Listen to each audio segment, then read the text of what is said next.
Kia ora, everybody. So my name is Shane Ward. I'm an agroecologist and regenerative land use advisor. That's me. And through my company, Action Ecology, I work to partner with people to connect the science and best practice of regenerative agriculture. I work with everyone from farmers, landowners, organisations, government, to really sort of help them see the value of essentially recognising the truth that landscapes are a biological system. So what I wanted to talk to you about today was four main questions to address, basically. Why is regenerative ag important and why do we need it? What exactly is regenerative agriculture? There's a bit of confusion around that, it would seem. Where it's at right now in Aotearoa, New Zealand, who's doing what? What's the sort of state of play? And what is the opportunity that we have through it? And that kind of breaks down into two parts, the crisis and the opportunity. But before I get into that, I guess it's really important to maybe just take a moment to appreciate the context, because this is something that's really important to me, and I think it's really important for everybody, but particularly in regenerative agriculture. We always try and start with what is the context that we're operating in? What's the reality that we're facing? Looking back, despite all of our accomplishments as a species, we owe it all to the thin layer of topsoil and the fact that it rains. Everything we have today is possible only because of that. Looking forwards into the future, without a permanent agriculture, there can be no permanent civilization. Now, right now, we have a lot of problems in the world, as I'm sure many of you are aware, and a great deal of them are either created by or exacerbated by the choices that we make around our land use. Cropland and pasture now account for over 40% of the land surface of the planet, exceeding forests and deserts in their extent. So it is now the #1 terrestrial biome on the planet. So the choices that we make around what we do in this space really matter. And all of our futures are going to be critically dependent upon that. The best analysis that we have from the scientific consensus from scientists all around the world who spend their lives and careers working on this is that it is something that is happening. The measurements are showing now that we are seeing effects. The view is that the models are as good a guess as we've got, and what they're telling us are something that we need to be concerned about. Now, obviously, the first thing is temperature. If we continue with business as usual, by 2100 we are looking at potentially a 4 to 5 degree warming. The view is that if we pass 2 degrees of average warming, is what we're talking about here, that this can trigger positive feedback loops. In other words, there are parts of the world, systems such as the permafrost, etc., which once they kind of get past a certain threshold, you get this sort of runaway domino effect. And that causes even more warming. So these are the things that the scientific community are particularly concerned about and have been trying to warn us about for decades. So some people have commented that there is no evidence to suggest that humanity and that the societies that we hold can actually survive at this sort of temperature, because throughout our history we've never experienced anything like that.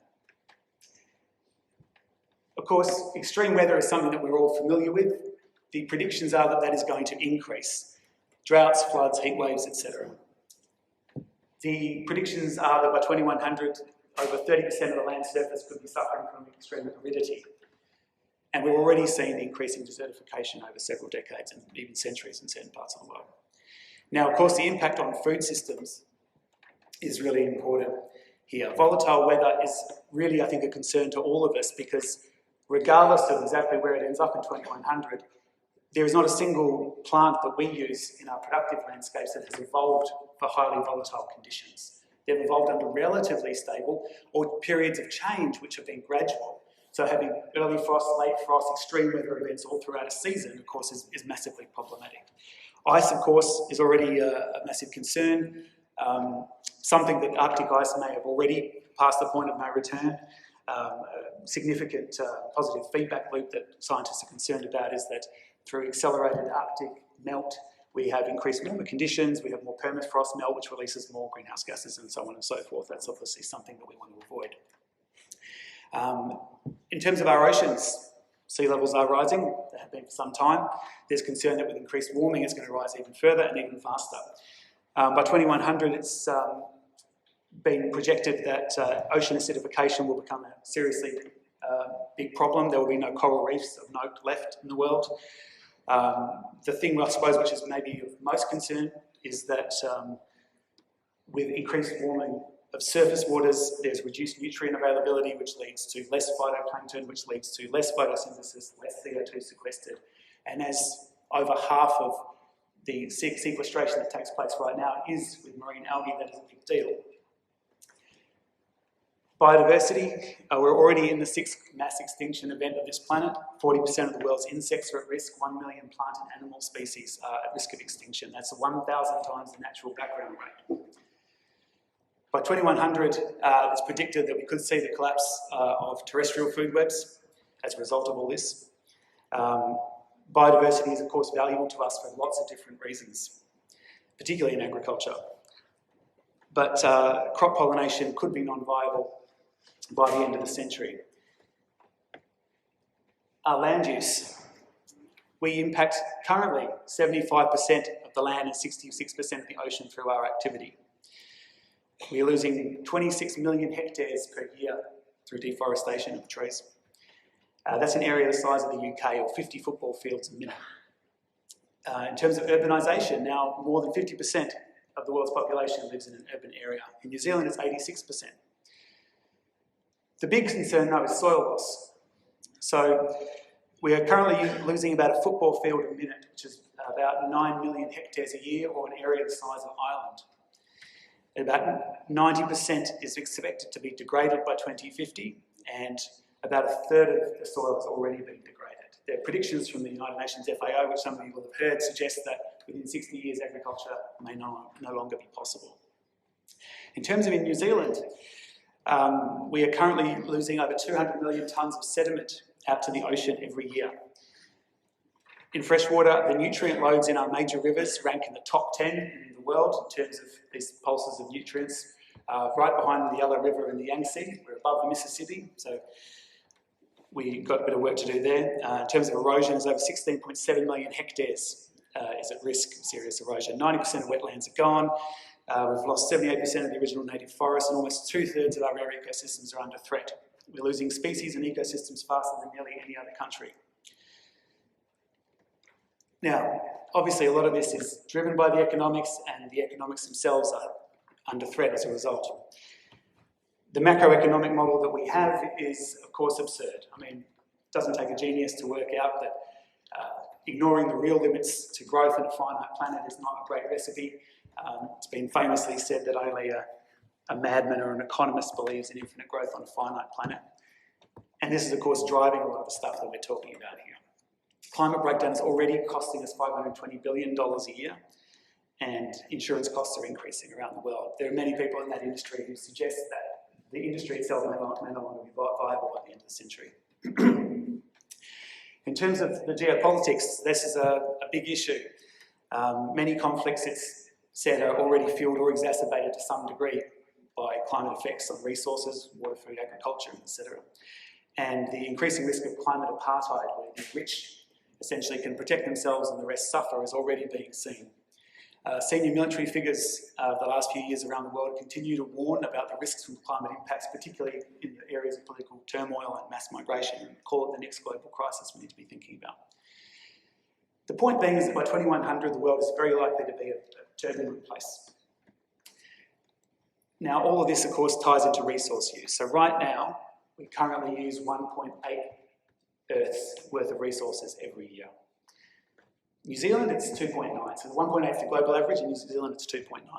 Earth Overshoot Day, which is the day of the year where we've used up 1 year's worth of resources that the Earth produces, gets earlier every year. It's currently July 29th. Our exploitation of natural resources has tripled in the last 50 years. And someone said that if we continue to live like there's no tomorrow, there probably won't be one. So this is what we're facing. Why do I talk about all this? I know most of you already know about the problems. Well, I think it's really important, again, to think about the reality. So what are we actually facing? You know, the predictions, the numbers, that's all well and good. It's about painting a picture, because we don't know precisely what's going to happen, but we do know that a lot of stuff is changing, and the trends are not looking very good. So this is the reality that we're operating in. This is the thing that we need to be basing our decisions upon. And one of the key drivers of all this is industrial agriculture. So what do I mean when I say industrial agriculture? Well, I make the distinction. I don't think it's conventional. I think there's something that underlies that. It's a mentality. And what I'm talking about is this mechanistic viewpoint where we essentially artificially simplify the complex in order to make it easy to manage. The focus is on inputs and outputs, like a machine, like a production line. The land is a lifeless thing. It's a sponge that holds nutrients and keeps plants upright. We label any non-target species as pests or weeds. We consider them to be enemies. They need to be destroyed, eliminated, poisoned, etc. We impose monocultures. We value simplicity and conformity. This is about single output, one commodity. Everything else is either sort of working for us or working against us. And this is a significant problem. And I mentioned this, this is why I'd like to call it industrial, because again, it reinforces this idea that we should be driven by things like economies of scale. That this is a machine, that our thinking, the way that we approach the landscape is mechanised, right? These are the terms that we use to describe factories and production lines. It's about obtaining yield.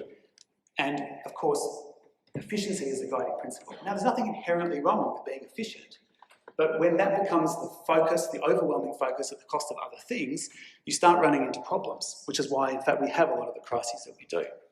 This, of course, is all about producing products, which goes towards improving the bottom line. Now, the impacts of this, of course, in this system, the externalities, as we call them, aren't paid by the producers, usually. They're passed on to everybody else. Now, all this is, of course, only possible through fossil fuel inputs and biocides. The point I want to make about it is that I don't think that this is conventional in any sense of the word, which is all I don't like to refer to. I think this is actually quite radical. It's only been around for a few decades. It's become the dominant form, of course, not necessarily in this room, but nevertheless, we still see aspects of this thinking permeate pretty much most of what we do, which is why I bring it up. The industrial way of thinking works for machines and factories and production lines. It does not work when we're trying to manage landscapes, because ecosystems don't operate like that. They don't operate on any of those principles. It ignores the carrying capacity of the land, the real limits, it's extractive, and it doesn't sort of recognise the fact that everything, if you take a pristine ecosystem, everything that you remove out of it, every function that's taken away, is something that you then have to replace as the farmer, as the manager. And you can do that with machines, chemicals, brute force, whatever. So industrial agriculture will say, yes, it's okay. Well, we do all that stuff, but we need this. It's the price for business, doing business, right? This is what we have to do. So let's have a quick look at the scorecard. So in terms of health, are we winning with this? Well, 2 billion adults are overweight and 820 million people are undernourished. Chronic diseases linked to diet are skyrocketing across the globe. And there's antimicrobial resistance, which the World Health Organization has said is the key health concern. And a lot of that, of course, is exacerbated by the industrial use of antibiotics. On nutrition, it's been said that going back to 1940, the levels of nutrients in almost every kind of food can be between 10 and 100% lower today than compared to 1940. In terms of efficiency, over 1/3 of food is wasted or lost, worth 2.6 trillion US dollars. And none of this, of course, counts any of the externalities that we talked about and were mentioned in some of these crises.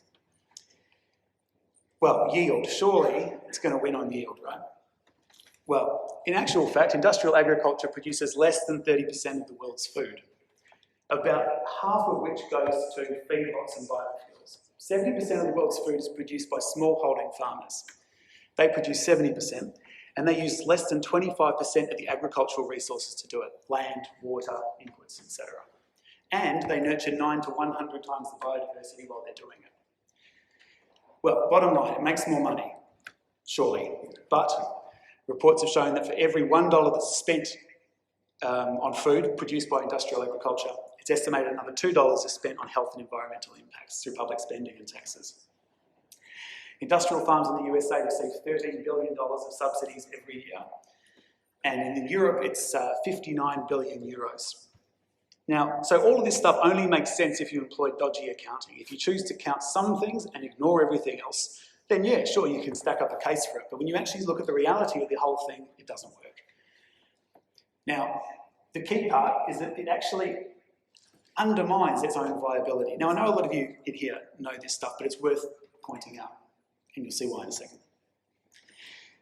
It doesn't tackle any of the crises that we talked about. In fact, it's extremely vulnerable to them. The answers that are given in response to this stuff range from denial to greenwashing, etc. But most frequently what we see is this idea of let's just we'll increase efficiencies, right? We'll just dial it down a bit. We'll find ways to save and to cut, and we'll shave a few percentage off, which frankly just amounts to doing exactly the same thing, only slightly less bad. And that's not a response. That doesn't actually solve any of the problems. It's just about kicking the can down the road, try and buy a bit more time. I think the key point here is that a food system isn't safe if it only works in the good times. And if by good times we mean abundant fossil fuels and a stable climate, then we're fresh out of luck. So this is not an option. It's no basis for a food system, and what we need is a permanent agriculture, because without that, there can be no permanent civilization. So this doesn't even pass on its own metrics, things that it claims that it does. I call this a fail. So what's a better way? Okay. Organics. Is organics the answer? No. Organics is not the answer. But the answer is organic. What do I mean by that? Organic encourages and aspires to do lots of things, but ultimately, as a certification standard, it is about, mostly, what someone is definitely not doing. For example, MPI defines it as avoiding or excluding the use of synthetic fertilisers, pesticides, antibiotics, growth modification and irradiation. And that's echoed amongst the standards across the world. Now, I think that's fantastic. I completely agree with it. I 100% support that. I think that is absolutely necessary, but it is not sufficient. And I know, in fact, even in this room, I know that there are practitioners who are going way beyond that, and that's true all around the world. But by the same token, there are also organic practitioners around the world who are effectively industrial, and they've just swapped their inputs around. Are they better than the sort of classic industrial model? Yeah, absolutely. Of course they are. But this just crossing over the line into organics and saying, well, that's it, job done, tick in the box, just walking through the gate isn't enough. We clearly need to go a lot further than that. So again, I'd say organics is absolutely necessary, but it is not sufficient. The only answer to the challenges that we face is to be designing and managing systems that are sustainable, that are closed loops, regenerative, and that work on established ecological principles and that mimic natural ecological function. That is our only chance. And I think being organic farmers, you guys already understand that. You're already ahead of the curve. You're already leaders in this space and ambassadors really for better farming and for better treatment of the planet. And I know some of you are already on this regenerative journey, and some of you may be regen curious. Some will have absolutely no idea what I'm talking about. Hopefully we can clear that up. So let's get clear on exactly what am I talking about when I describe regenerative land use, regenerative agriculture. As many of you may know, there is no official regenerative agriculture institute or organisation that's in charge of it around the world. So there is no official definition, it's not in the dictionary. However, I propose one. This is the one that I use. I think that this is the best way of explaining exactly what it is and what it is not. It is the design and management of productive land use through mimicry of diverse natural ecosystems. It restores and harnesses ecological function to produce food, fibre and fuel, informed by observation of and continual adjustment to feedback. So that's a definition. Feel free to take it, feel free to improve it, by all means. But let's now maybe talk a bit more about a description of it. So what is it exactly? What does that mean? What does it look like? Well, it's different because it's about systems thinking, first and foremost. We recognise that everything is connected. It is essentially taking an ecological model and applying that to our land use. It's about closing loops wherever possible.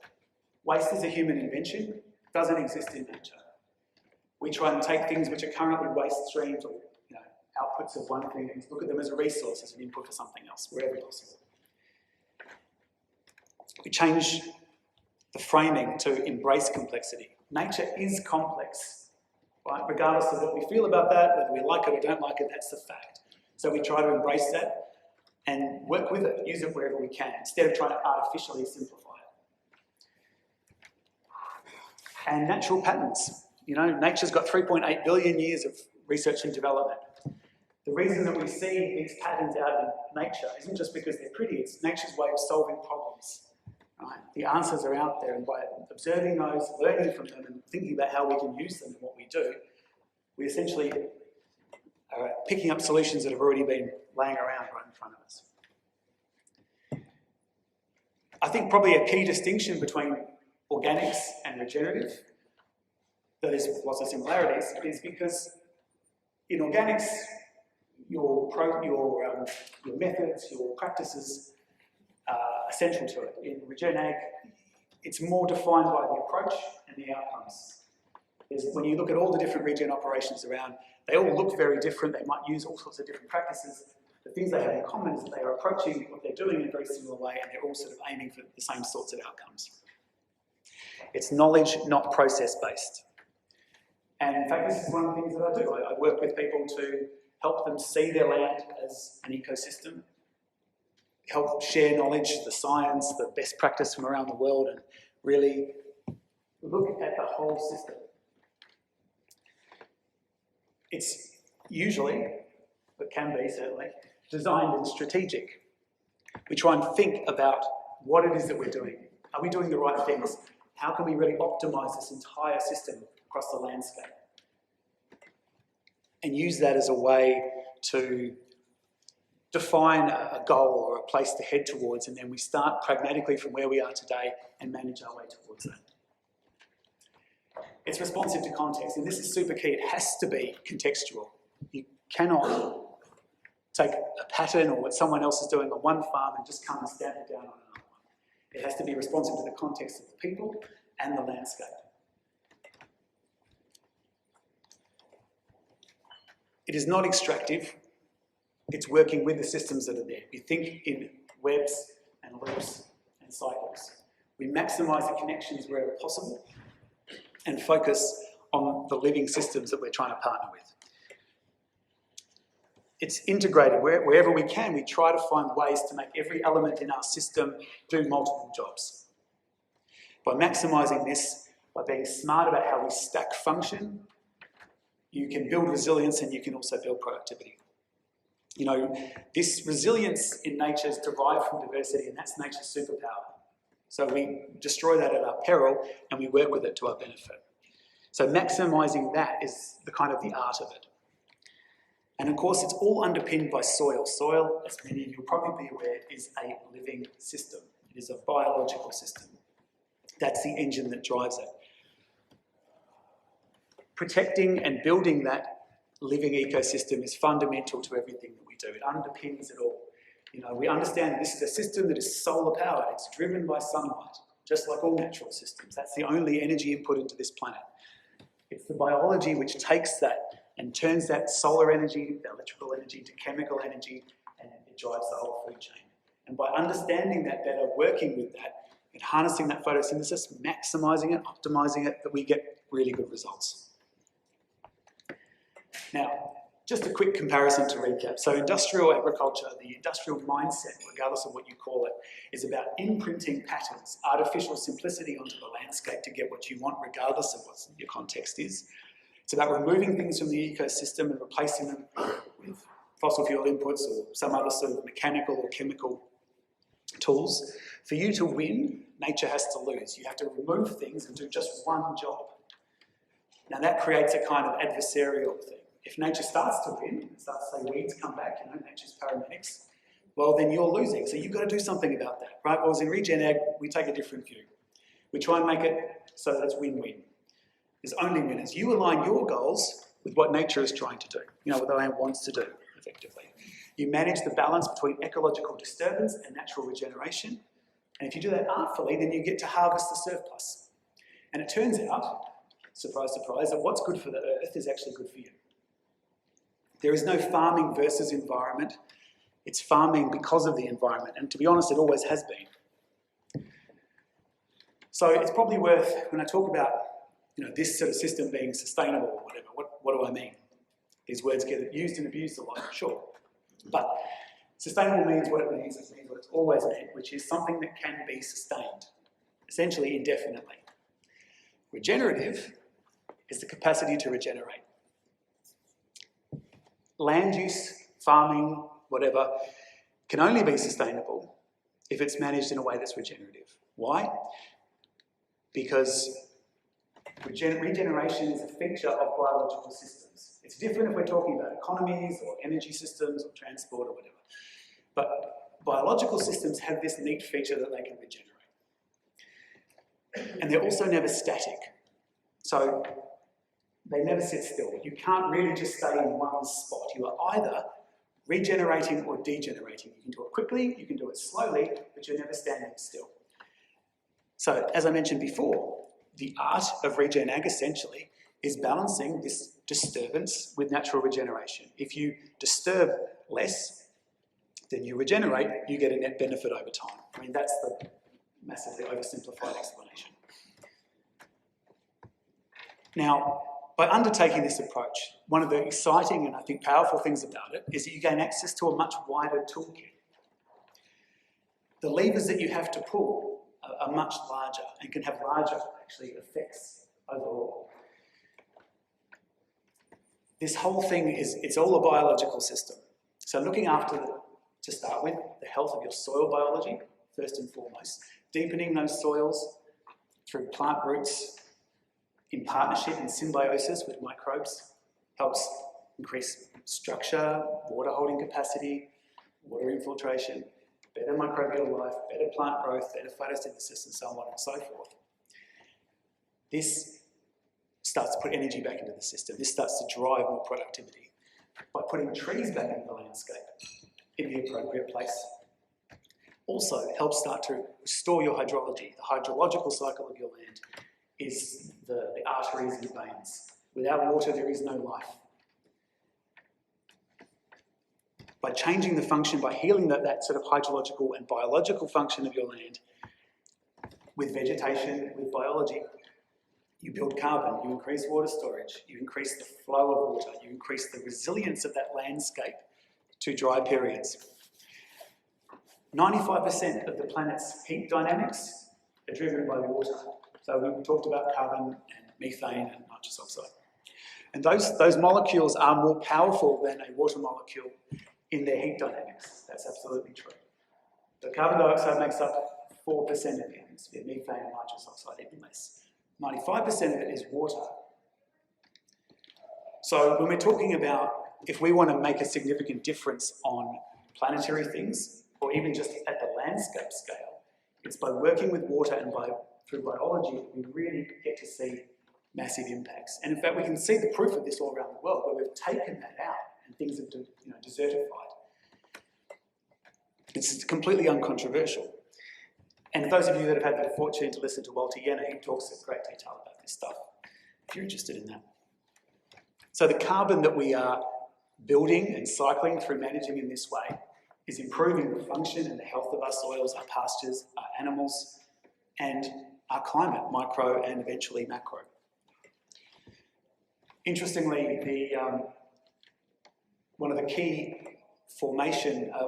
mechanisms for the formation of rain droplets is actually bacteria on the leaf surface. These bacteria get carried up into the atmosphere and they nucleate raindrops. So, in a very real sense, the biology, the trees make it rain. So, to really maximise these effects, I think it's really important to always look for opportunities to integrate trees back into our productive landscapes. I think that's particularly true in New Zealand. There is no one way of doing it. There are several ways. Here are just some examples of different sort of patterns I think you could think of.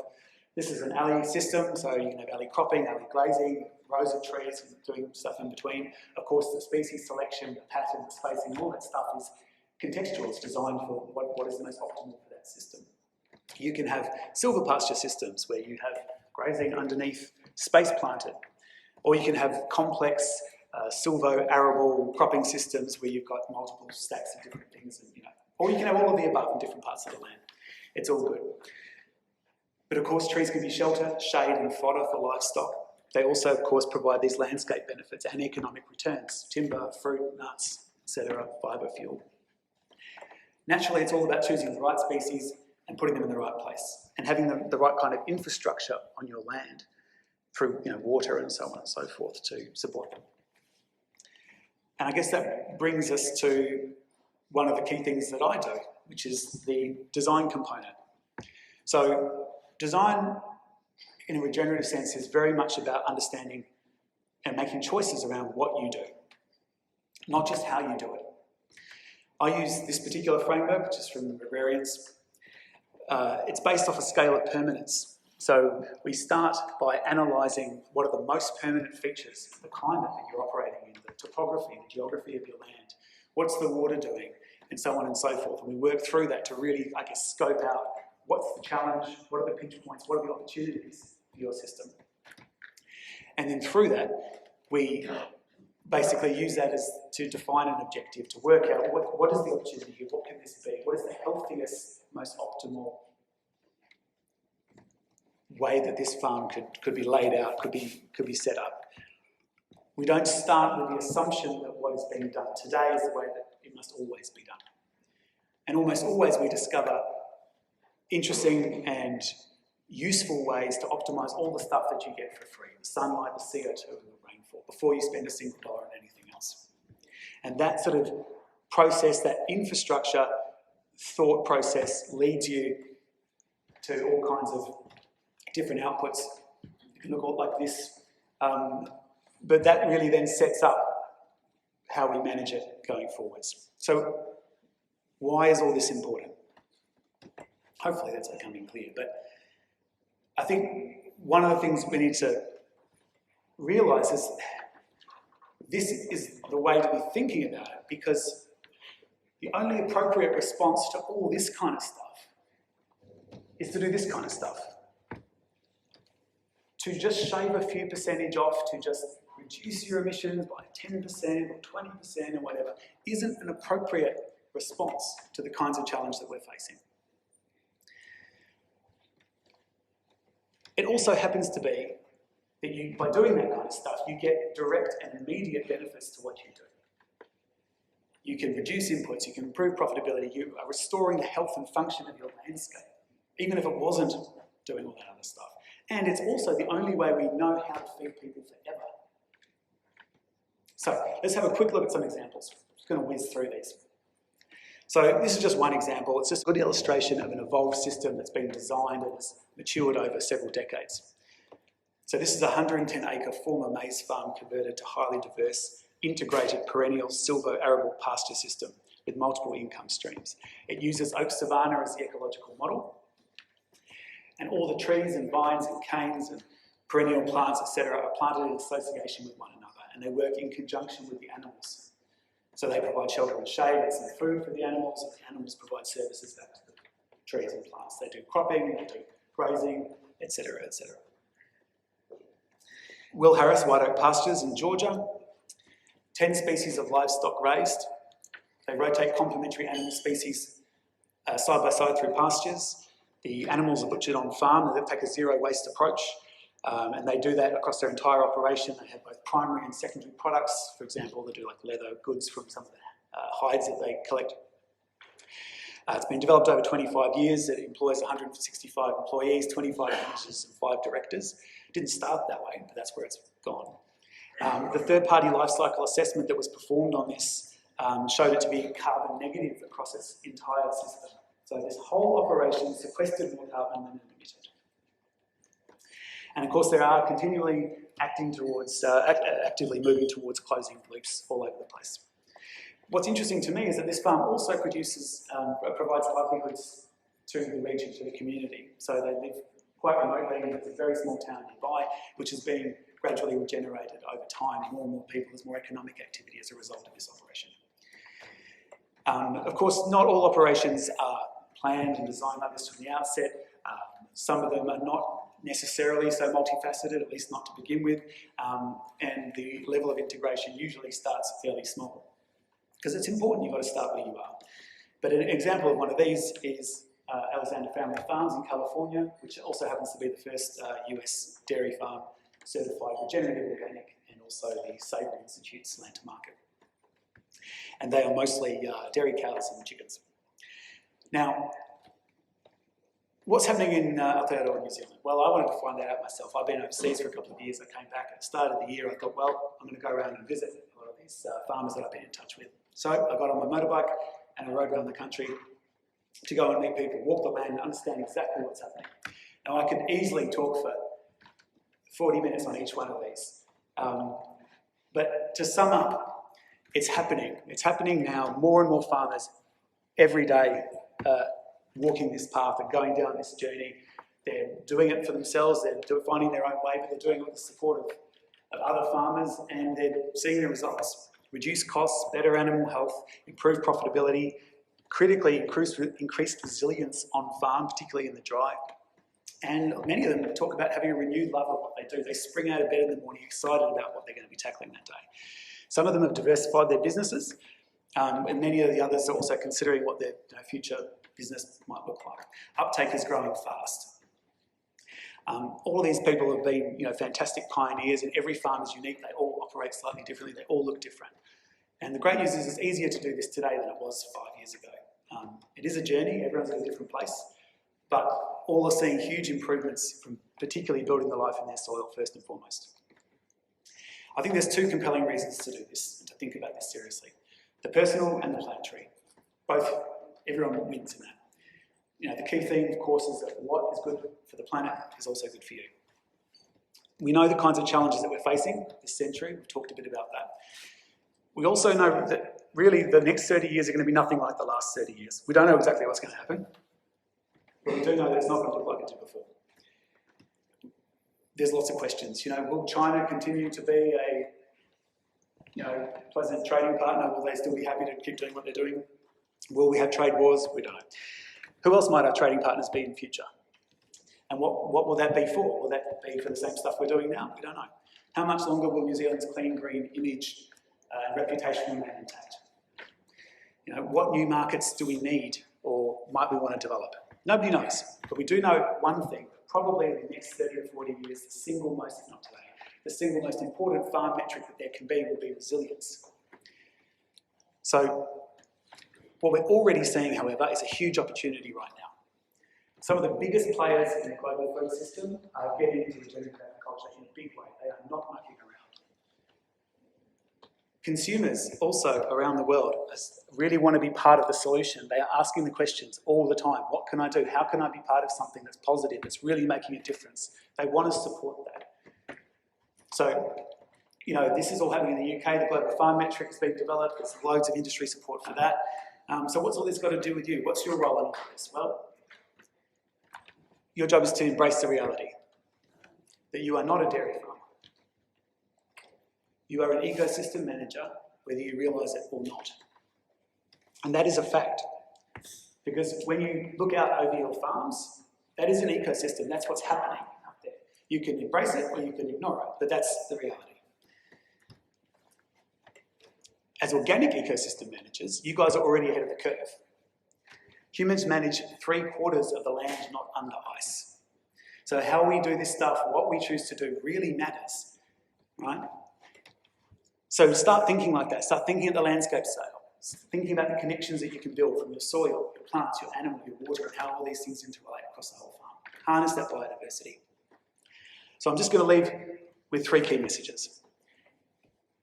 Regeneration builds resilience. The benefits of regen ag are proven on the ground. Right?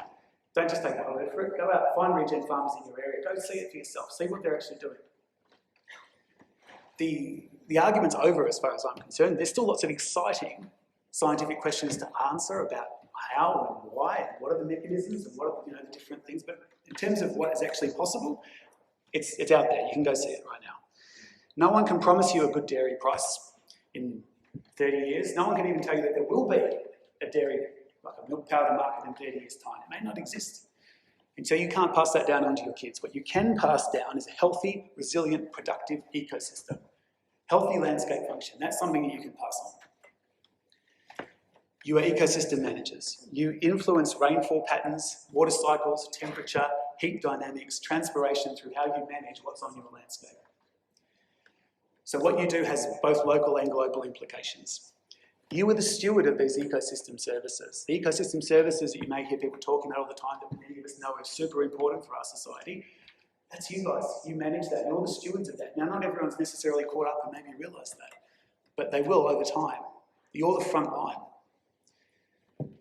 Seize the opportunity to lead. You are the leaders in this space already. As organic farmers, you're leaders. So seize this opportunity, embrace what's coming, and take this as an opportunity to do even better than you're doing now. Make a difference, you know, for yourself, and really focus on that diversity and that resilience. Because it's really going to matter to those that come after you. So on that, I'll leave you with just a parting thought. We do not inherit the earth from our ancestors, we borrow it from our children. Thank you.